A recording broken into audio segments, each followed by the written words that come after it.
Hey everyone, welcome to The Zest, the official podcast of Orange Coast Magazine. I'm Chelsea Ranieri, and today's guests are the owners of Caitlyn Minimalist, an Asian female-founded jewelry brand that crafts delicate, personalized, and timeless pieces that capture each client's unique style and story. The Orange County-based company started in 2013, and since then has been featured in Elle, Vogue, Glamour, and more. You can shop Caitlyn Minimalist in person at Fashion Island and Irvine Spectrum. Thank you so much for being here today, Kate, Kim, and Michael Holcombe. Thank you for having us. Of course.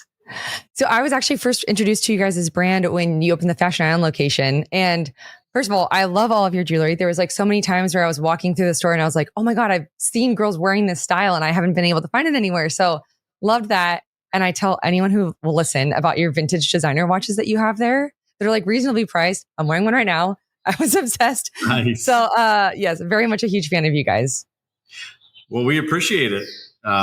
Yeah, of course. The Fashion Island stores is fairly new for us, but it's getting people to see our brand, and so it's working, I guess. Definitely. Well, let's start at the very beginning. So, Kate, can you share a bit about your move from Vietnam to the U.S. in 2012 and what initially inspired you to go into jewelry making? Yeah. In 2012, my uncle sponsored my whole family here. I mean, I'm always big in like design and like style, you know, like in college, I would be the one that have the most different style, like I guess, especially with jewelry, you know. So in Vietnam, I design some design and then sell here, but from Vietnam. So it's not like as popular. And when I was in Vietnam, I don't have as much at the taste that people here, you know. So jewelry sell a little bit, one or two, like a month or so, you know, but that is still pretty good for me in Vietnam. But then when I moved here, I start seeing the trend. I went to college and then I start seeing what people wear. I pay attention and I open like I create some jewelry like name ring and name necklaces and stuff, you know, for myself, for some of the friends. And yeah. Wow. Well, I read that you created your first necklace from your grandpa's handwriting. Is that right? Yeah, before that, I also already create like some name necklace, name ring and stuff. But then handwriting back then is not a thing, you know. So handwriting jewelry handwriting is the thing, but then handwriting jewelry is not really popular. So I create a necklace that everybody here, they always wear the word love always, something like that. So I really like it. I come from a big family, you know, so we always like sharing, like say the love. Love is like the foundation of the family, is always like family first. So I love that. So I create a love always necklace from my grandpa handwriting.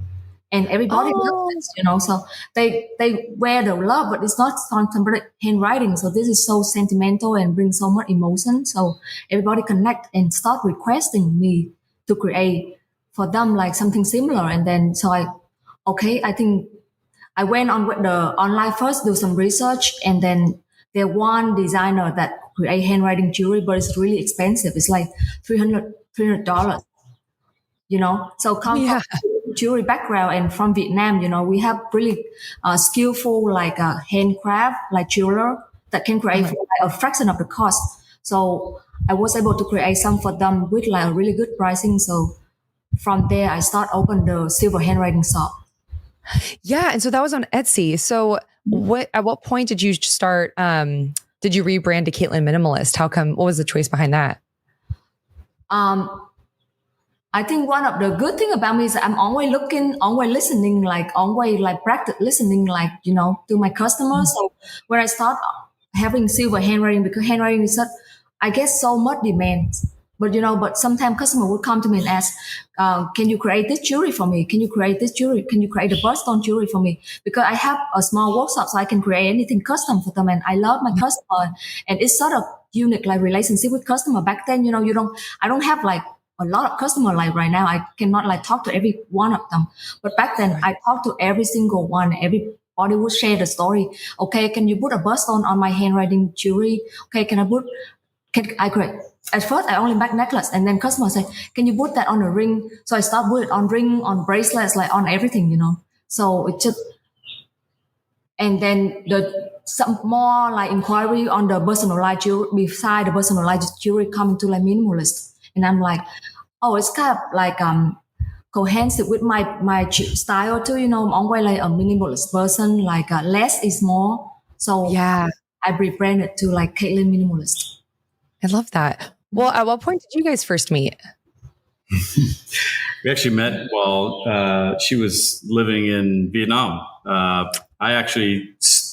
I've attempted to try to learn Vietnamese for a long time. It's a very difficult language to learn. A couple of classes, and I was graduating with my degree. Went back to school and got a degree at a later age, and was planning a trip to Vietnam. And so I went onto this website, livemocha.com, which is a language website that had a social element to it. And I started to take the course and then meet other Vietnamese speakers. We met because she was practicing her English, and we didn't ultimately meet when I went out there. I was only there for a short stint, about a week. Actually, it was about 5 days, and then but we Skyped for a year and a half after I got back. And one day she messaged me, "Hey, I'm immigrating," and I was living in Venice Beach, and she moved to Anaheim, and that was that. Wow, that literally sounds like a movie. That's like it's wild, Ultimately, Rosetta Stone purchased that website and shut it down because it was competition. But we could have definitely been poster children of the website. Yeah, they're like, you can learn a language and find someone to marry. Yeah, right. So cool. Find love. Yeah, find love. To jump forward a bit, I read that you guys, there was this really cool story about how you were packaging orders while you were having contractions just before Black Friday. Do you mind sharing that story? Because that just I was blown away by, that was so impressive to me. And then also just, I don't know, that was just an amazing story. Yeah, there's so many stories like that. That is just one of them. We have five babies together. Yeah. So wow. It's just there always a moment like that. That is what was happening with how many stories? No, that was with Jonathan. With Jonathan, the yes. first baby. So I guess I'll share the story. We obviously were building this business. I started helping her after a few months because it started to really take off. And we had our first child on the way, and his birthday's November 19th. And, Black Friday is like the week after. And so we're starting to get an influx of orders, and she's going to contractions. But we had to get this order out. And so she's like, no, we got to get this done. And she's going into contractions. She would take a break, pack jewelry, take a break. Finally, we get it done. And I jam her over to the hospital. But, when you're, starting a business and it's those early stages where we're doing everything, you have to do it, or else it just doesn't get done. And so, those first couple of years, we've had a lot of stories where, you just kind of just do it. Just do it. Like she's answering emails on the laptop after delivery. Oh my God. You're a beast. I feel like crazy. Being able to get past do something like that, you're able to trust yourself so much more too, being like, I can do anything. If I could do that, I can do anything. Exactly. That's amazing. Yeah. Yeah. Grow so much.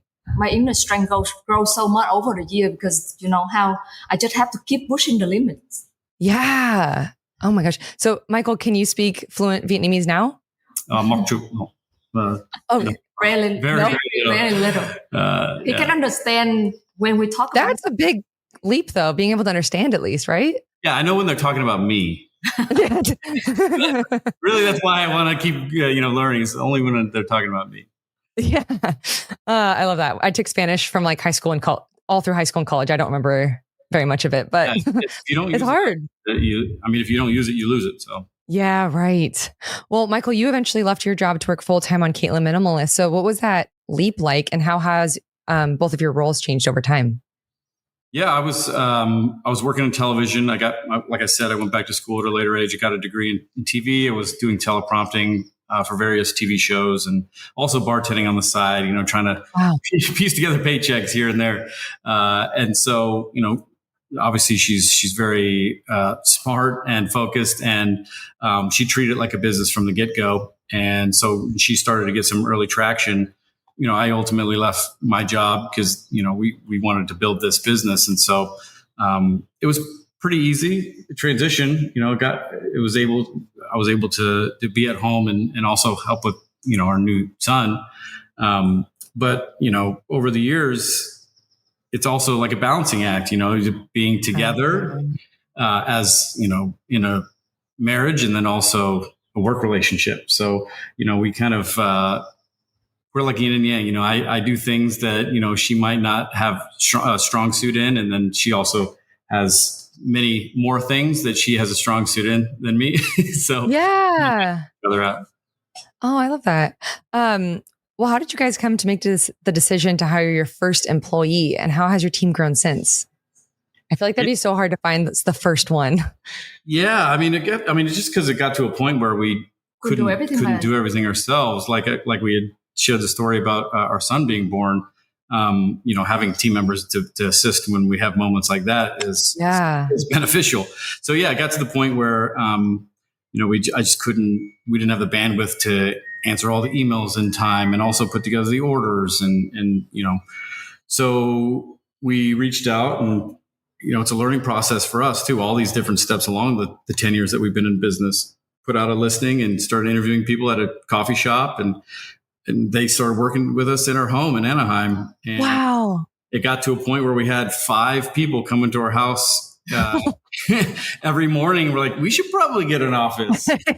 So we got an office, and now we're on our 3rd office here in Irvine. It's, obviously with the growth of the business, it's much bigger and a lot nicer than that first office where we conducted the janitor's closet. How many employees do you guys have now? We have about 70 employees for the office, for the warehouse. But since the retail team, we hire a lot more. So we're around just 70. About 70. But the workshop in Vietnam have like 200, Wow, that's incredible. And you guys have had just this incredible organic growth. You've had viral Facebook posts and TikToks with tens of millions of views. How has word of mouth and social media? They are tens of millions. Oh, no, I wish tens of millions. Yeah. But still, millions is still crazy. I think ours has 1,000 is our highest. So that's great. But how has word of mouth and social media shaped your business model? I think it's for sure very helpful. Word of mouth at the beginning is very important for us because we don't do any advertising at the beginning. Yeah. All we care about is how to make our customer happy. Mm-hmm. And that was so important for us. And it was so successful that everybody just keep referral for us to everyone else, the family, the friends, that it just create a big connection of community. Everybody is all story to share. So it's story unit of itself too. So it create even bigger impact between the communities. Yeah. And also, social media is word of mouth, but on steroids. And so when we were making those early customers, well, obviously we're trying to make every customer happy, but those early ones were very important because they're telling everybody and they're also posting organically to their own socials. It's a big difference between a sponsored influencer post versus a very organic person posting, who's not getting paid or has no affiliation. It's from the heart and it means more. And so we're just having a lot more kind of social media word of mouth helps. Yeah. And we did and your guys' sorry. Go ahead. Oh no, I was gonna say your guys' social media page is I'm obsessed with whoever your person that does social media is so genius. The flowers with the earrings in it, I'm obsessed with those photos. You guys just have the most beautiful content. We appreciate it. Yeah. Shout out to Ashley and our marketing department.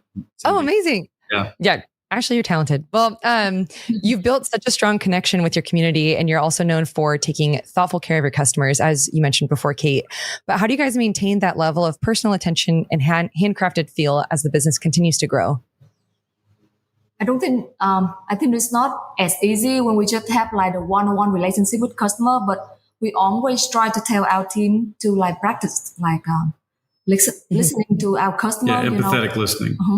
Because every come to our shop with a different unit storyline sets, So we want to be patient and take good care of them from the beginning when they inquiry until the end. They receive the jewelry until after that. If sometimes things happen. If the jewelry have some issue, we handle it all the way to the end. It's a long-term relationship that we take care of our customers and the community. Yeah. And, a lot of our jewelry is gifted. We have a lot of people to get gifts for loved ones. And usually it's some sort of milestone in their life, especially with our personalized jewelry. It's like a birth of a child, unfortunately a passing of a family member or a graduation. It's something significant in their lives. And so when we're conducting that, empathetic listening that we like to call it, we're letting them know that we understand that it's important and we're trying our best to make it perfect for you and get it there in time. Yeah. Can't get it 100% right all the time, but we don't. No, I read a story online. Kate was in an interview where you're talking about something with the ink from the new boxes or something had bled onto the jewelry and you fixed it all. But can you share that story and like how you handled it? Because seems like a lot. Yeah, it's a lot. During like Model Day 2016, I think, we before we would use like the box that don't have our name on it. So we just found generic boxing. Yeah. And then we start using our box with the name. But at first we create like the black ink with like our logo. And we ship out during Model Days. You know how Model Day is pretty good for us. Like we do pretty well on Model Day. So we ship out like thousands of orders with that black box. And I remember that April of 2016 is so hot that the ink from the box is just get on the jewelry. Started to bleed into all the packaging inside as everything was being shipped in the mail trucks and getting hot. It was that ink was bleeding into everything and actually was getting onto the jewelry. And so everyone's opening their box to this purple mess, and all because of these jewelry boxes. And these are the trials and tribulations of growing a business, and so we learned we need to test a little bit more when it comes to packaging. So now I think Kate puts every jewelry box into the oven. Into the oven with the jewelry. Smart. You would never think that the ink from a box. Exactly. You would never think that. Did it take you guys a while to figure out what was happening? Because that would not be my first guess. For sure. At first we talked to our like jeweler, like what's happening? Why is it happen? So, and then we start realize, I think it's because the ink, because we don't put it in the zip bag like now we put in the zip bag. We try to be environmental friendly, so we put it in a little like pouch that like but it's just smart. God, that's such a. I love that story though. You guys, I love how open you guys are with how you've overcome all these different challenges. Yeah, but it's honest. It's, as you scale a business, there's always going to be some sort of hurdle that you have to get over. Yeah, right. So we're just waiting for the next hurdle. Yeah. Well, as we've discussed, Caitlyn Minimalist is all about capturing people's stories. So can you share a customer story that's really stuck with you?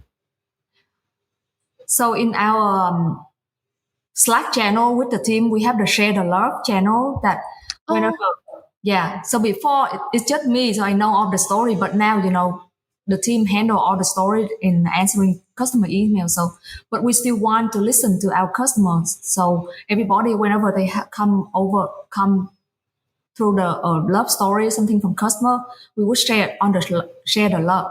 But I remember one of the customer at the beginning, I would put my phone number on our business card and put it in every single envelope. So at 4 a.m, one morning, I would get a phone call from customer from like the East Coast.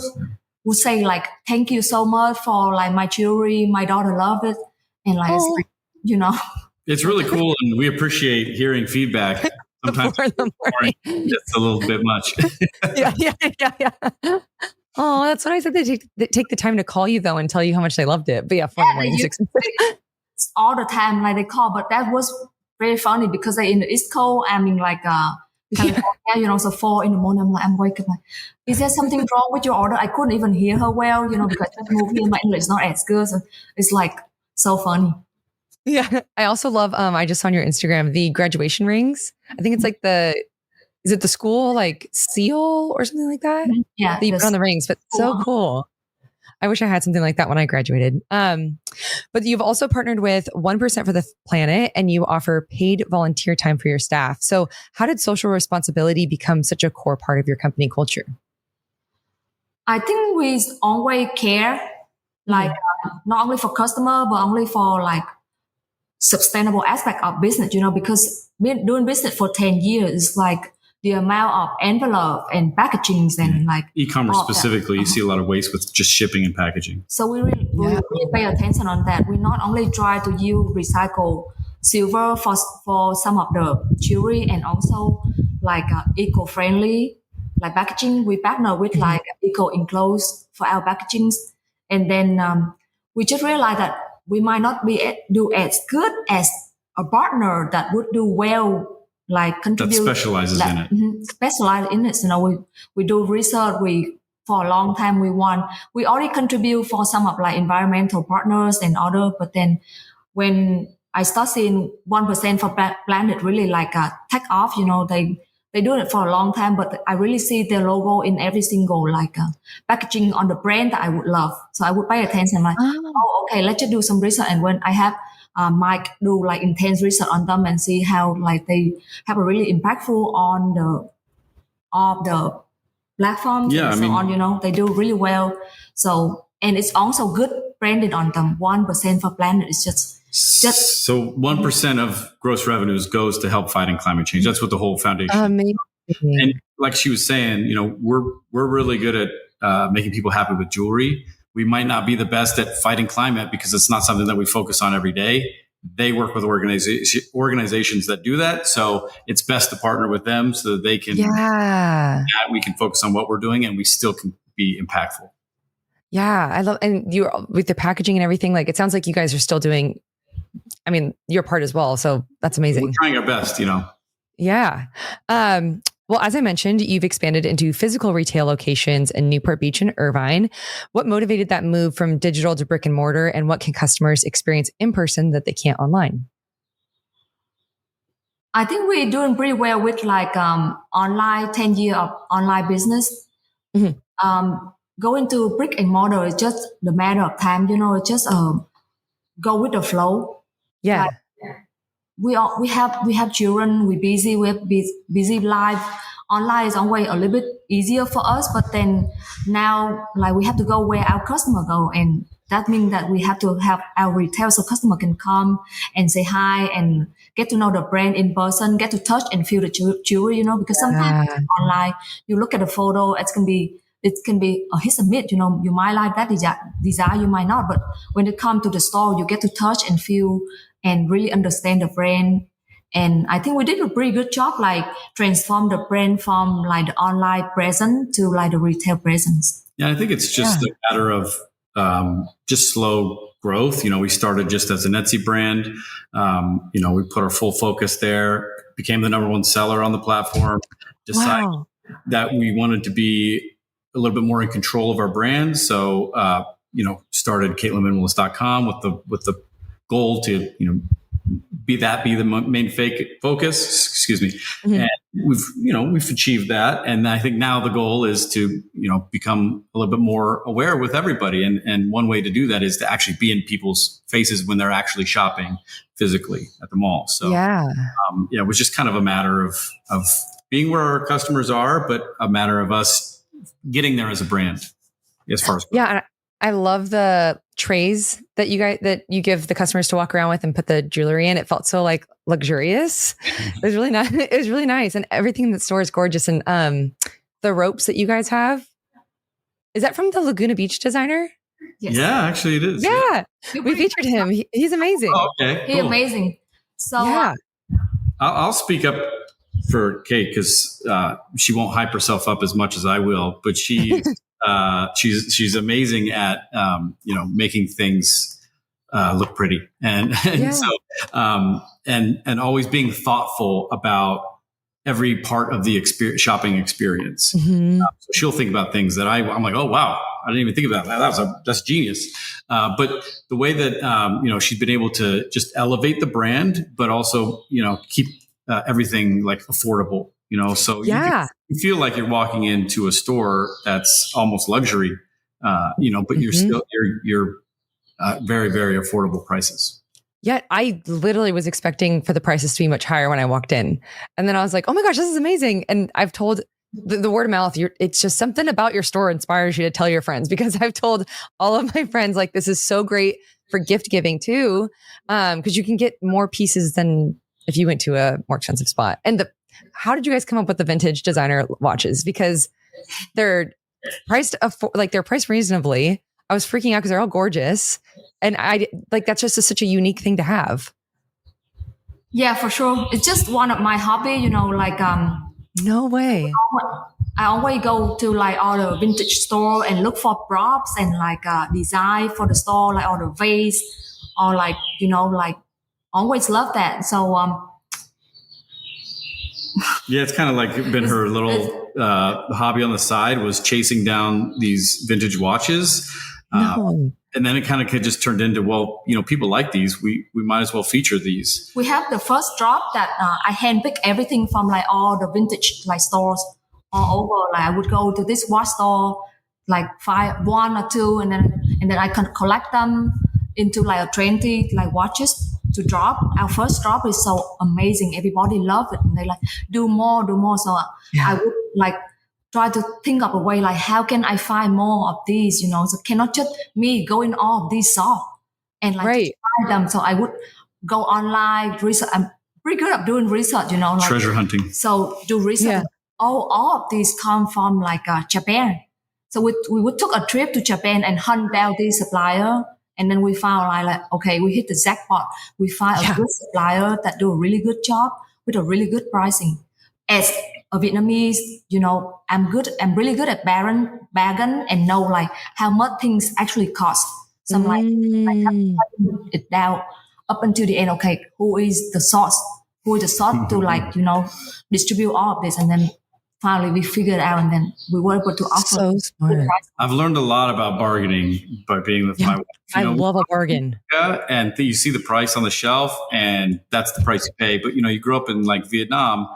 There's no price tags on anything. It's all a bargain. So they grow up with this like natural ability to negotiate and bargain. And sometimes it could be a little socially awkward for Americans, to be. Oh yeah. I can't actually bargain, but if it's like a good price, I'll take the second that someone like gives a little bit of fight back. Same. I just got back from Japan actually in March, and you're right.